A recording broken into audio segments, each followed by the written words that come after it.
पुणे शहरात शिक्षण क्षेत्राला काळीमा फासणारी धक्कादायक घटना उघडकीस आली।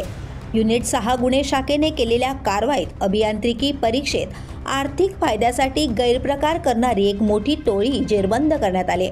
दिनांक 2 जून रोजी युनिट 6 मधील सहाय्यक पोलीस निरीक्षक मदन कांबळे यांना खात्रीशीर माहिती मिळताच त्यांनी वाघोरी येथील पार्वतीबाई गेनबा मोझे कॉलेज ऑफ इंजिनिअरिंगमध्ये प्राध्यापक प्रतीक सातव हे पहिल्या वर्षाच्या इंजिनिअरिंग मॅथमॅटिक्स 2 या विषयाच्या उत्तरपत्रिका विद्यार्थ्यांकडून पैसे घेऊन परत लिहायला देणार आहे असे माहिती होताच तातडीने 3 जून रोजी गुन्हे शाखेच्या युनिट 6 पथकाने कॉलेजवर छापा टाकत प्राचार्य प्रतीक सातव व त्यांचे 3 साथीदार आदित्य खिलारे, अमोल नागरगोजे आणि अनिकेत रोडे यांना ताब्यात घेतले।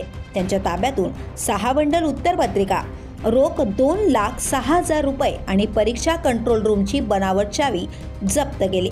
सदर आरोपी हे विद्यार्थ्यांना नापास होण्याची भीती दाखवून प्रत्येकी 10 ते 15,000 रुपये घेत होते आणि त्यांना मूळ उत्तरपत्रिका परत लिहायला देत होते। यासाठी त्यांनी परीक्षा कंट्रोल रूमची बनावट चावी बनवून थेट शासनाची फसवणूक केली। या प्रकरणी वाघोरी पोलीस स्टेशनमध्ये विविध गंभीर कलमांखाली गुन्हा दाखल करण्यात आलाय।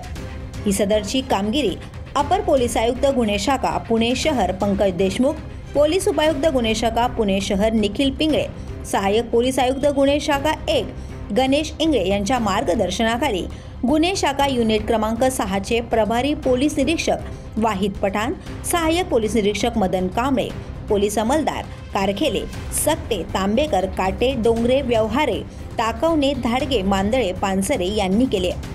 शिक्षण मंदिरातच फसवणुकीचा अक्षम प्रकार पुणे शहरात खळबळ उडवून देणारा ठरलाय। The police news, Ranjit Mhaske, Pune.